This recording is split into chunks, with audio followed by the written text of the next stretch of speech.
네, 본차시에서는 김학철의 해랑강화 마라라를 통해 중국 공산당 영도하에 조선인의 동만 항일 근거지 건설 문제를 살펴보도록 하겠습니다. 네, 우선 해랑강화 마라라의 주선에 대해서 살펴보도록 하겠습니다. 그러니까 해랑강화 마라라의 주요 내용이죠. 네, 해랑강화 마라라는 1931년 일제가 일으킨 9.18 사변을 전후한 시기 버드나무골을 중심으로 한 해랑강 양안 조선인 농민들이 중국 공산당의 영도하에 한족 농민들과 단합하여 박승화를 비롯한 친일 지주 계급에 맞서 벌인 추수 춘왕투쟁과 일제히 피비린 간도 대토벌에 맞서 동만 항일 근거지를 건설하는 과정을 주요 내용으로 하고 있습니다. 여기에서 추수 춘왕투쟁이라는 것은 중국의 이제 근대사에서 자주 등장하는 그런 용어인데요. 가을 수확 때 벌이는 추수투쟁, 그리고 봄 이제 기황이 일어날 때 벌이는 이제 농민들의 지주에 대한 투쟁을 춘왕투쟁이라고 이제 볼 수가 있겠습니다. 네, 여기서 우리는 9.18 사변 전후라는 소설의 시간적 배경이 가지고 있는 역사적 의미에 대해 주목할 필요가 있습니다. 이에 대해서 소설은 다음과 같이 쓰고 있습니다. 해도 그 대신 일병의 동북 침정으로 인하여 부쩍 자라난, 그리고 더 가까웠게는 마반산 근처에서 무리한 간섭자 일본 경찰이 자행한 요혈 참극으로 인하여 격발된 반일감정, 중국 사람은 자기의 영토를 침범한 외국 군대에 대한 증오, 조선 사람은 너희 놈들 때문에 내 나라에서 쫓겨난 것만도 분한데 또 여기 따라와서까지 못 살게 굴어? 네, 이처럼 이 해랑강화 마라라의 이제 인용문에서와 같이 9.18 사변은 모종의 의미에서는 동북의 한족과 조선족, 그러니까 조중 두 민족 인민들이 공동의 적 일본의 침략에 직면하게 되었음을 의미하며 조중 두 민족의 연대에 의한 항일투쟁이 이루어지게 되었음을 의미합니다. 이미 그 앞서 1930년 5월에 일어난 동만 전역을 휩쓴 붉은 5월 투쟁이 조선 공산주의자들이 각 파벌 간의 쟁투와 협의한 민족주의를 극복하고 중국 공산당에 적극 가입하는 계기가 되었습니다. 이때면 1930년이면 이제 조선 공산당이 바로 이제 국제 공산당의 이제 그 명령에 의해서 이 만주에 있는 조선 공산당이 통일적으로 개인 자격으로 이제 중국 공산당에 가입하는 그런 이제 중요한 시점이지요. 그리고 9.18 사변 직후면 국제공산당의 일국 일당주의 원칙에 의해 동만에서 활동하던 조선인 공산주의자들이 개인 자격으로 중국 공산당에 가입하는 절차가 대부분 완료되며 동만 지역의 항일투쟁은 중국 공산당의 절대적인 영도하에 이루어짐으로써 조중 두 민족의 연대에 의한 공동의 항일투쟁을 위한 기초가 마련됩니다. 소설에 등장하는 추수 춘왕투쟁은 바로 동만 조선인 농민들이 중국 공산당의 영도하에 벌인 대표적인 반제 반봉건 투쟁입니다.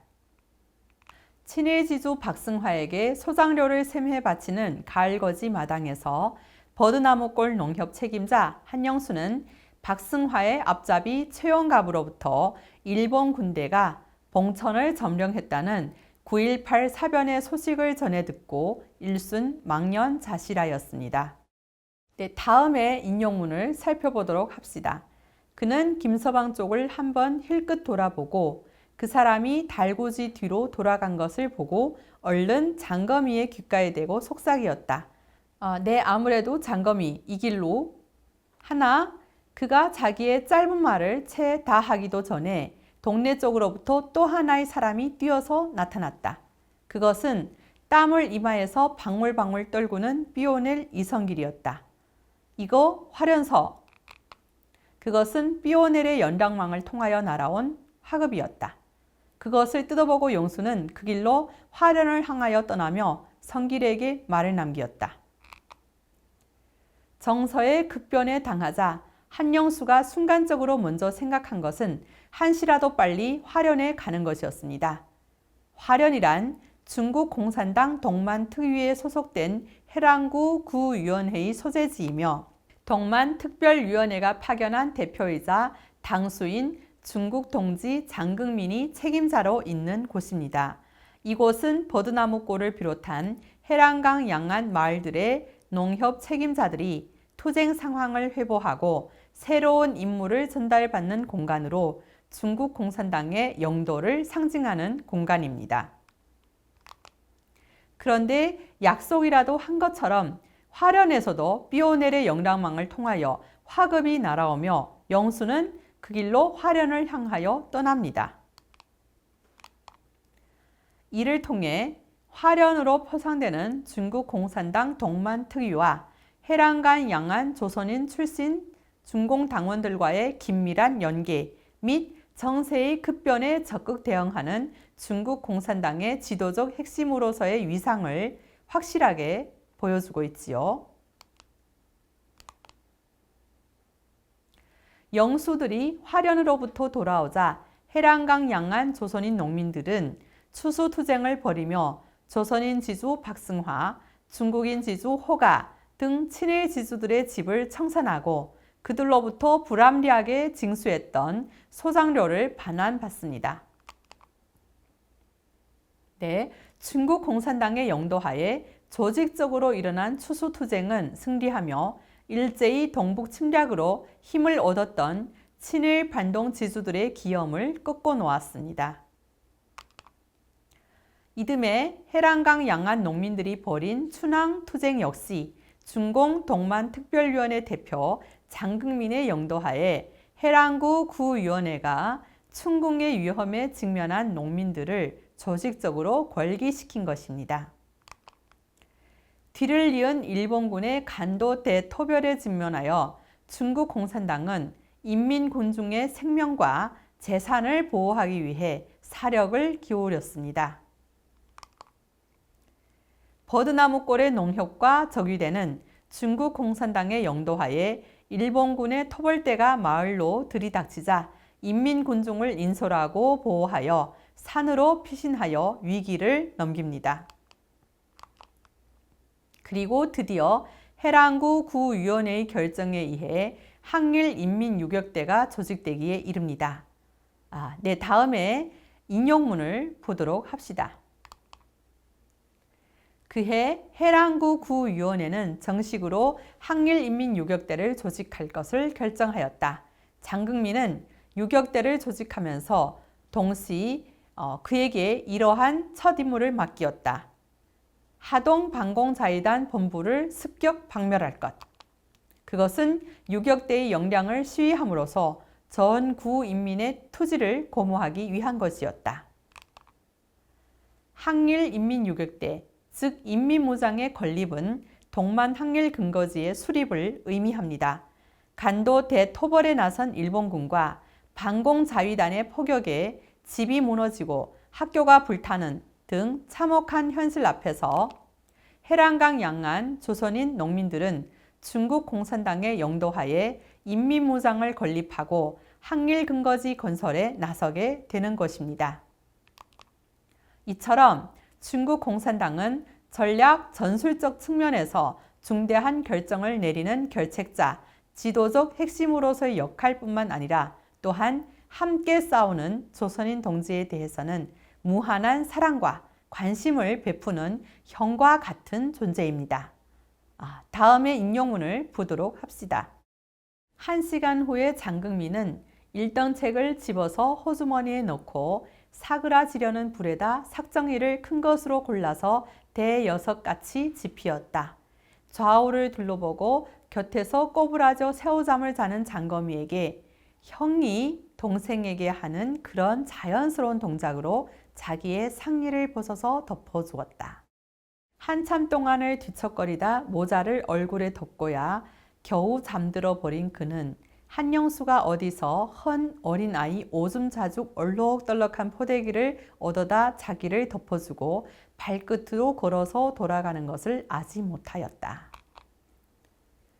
새우잠을 자는 장거미에게 자기의 상의를 벗어서 덮어주는 장극민의 행동은 형이 동생에게 하는 것처럼 자연스러운 동작이며 한영수 역시 잠들어버린 장극민에게 포대기를 얻어다 덮어줌으로써 중국인 공산당 지도자와 조선인 출신 공산당원의 관계는 형과 동생의 관계로 표상됩니다.